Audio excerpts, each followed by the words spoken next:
Aiden Childs returning at quarterback for Michigan State. And this is a team that we think has some dark horse potential in the Big Ten. But it's all going to come down to whether or not Childs can improve from last season when he turned the ball over more times than he got touchdowns.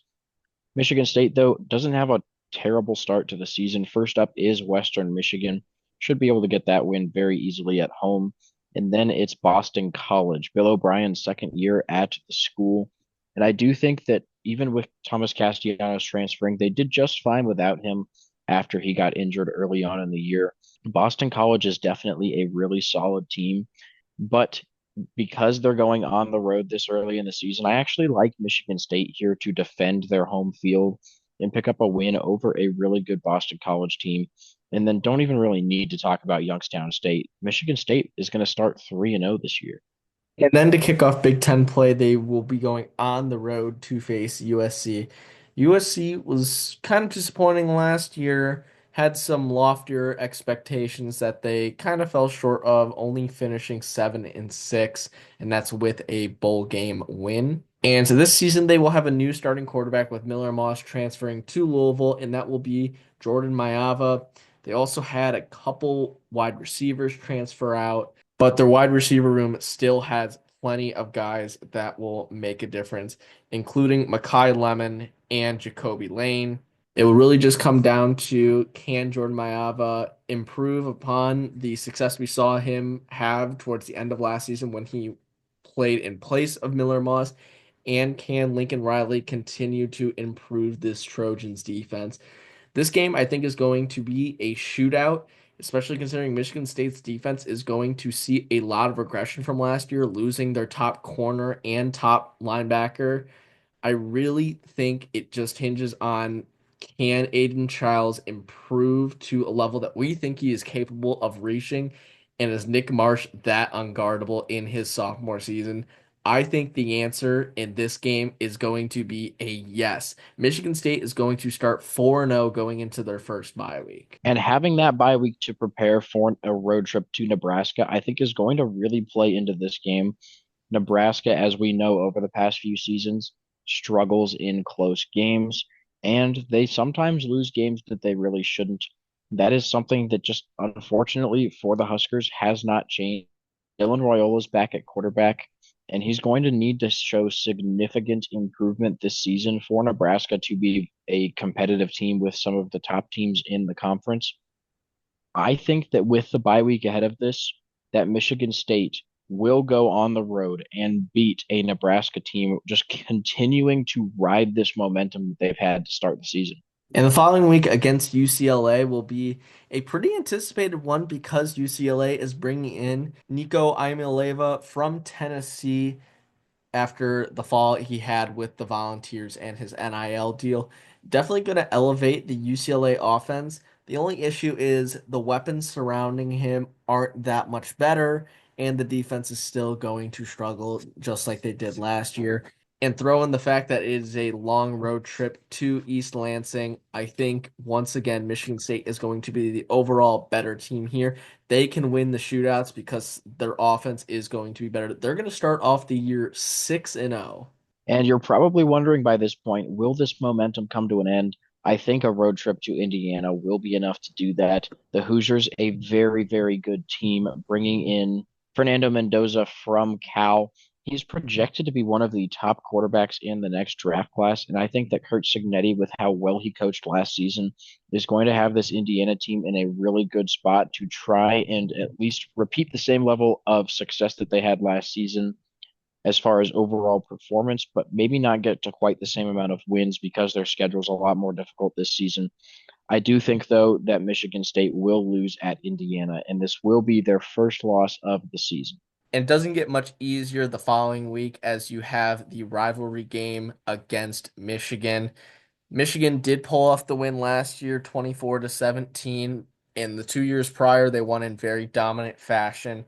This year is going to be very interesting. Like I said, offensively, Michigan State is going to be in great shape in year two under Aiden Childs and Nick Marsh. It just comes down to can the defense get stops against a Michigan offense that will have Bryce Underwood as their starting quarterback, the highly touted freshman who is making waves already, and I really don't know what is going to happen in this game, especially considering what could happen to this Michigan program with the sign stealing scandal. There are supposed to be some judgment in the next coming days or next coming weeks.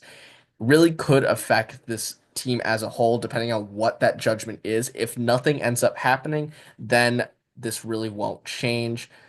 For right now, if this Michigan team stays the same as it is without any repercussions from this sign stealing scandal, I think Michigan defensively will be able to handle the Michigan State offense and drop the Spartans to 6-2. And then it's a road trip to Minnesota, another team that we're actually pretty high on in the Big Ten. I think that the Gophers are going to have a really good season. And with this being a road trip for Michigan State, I think that they're going to struggle again here. They had a lot of momentum at the start of the year to start 6-0.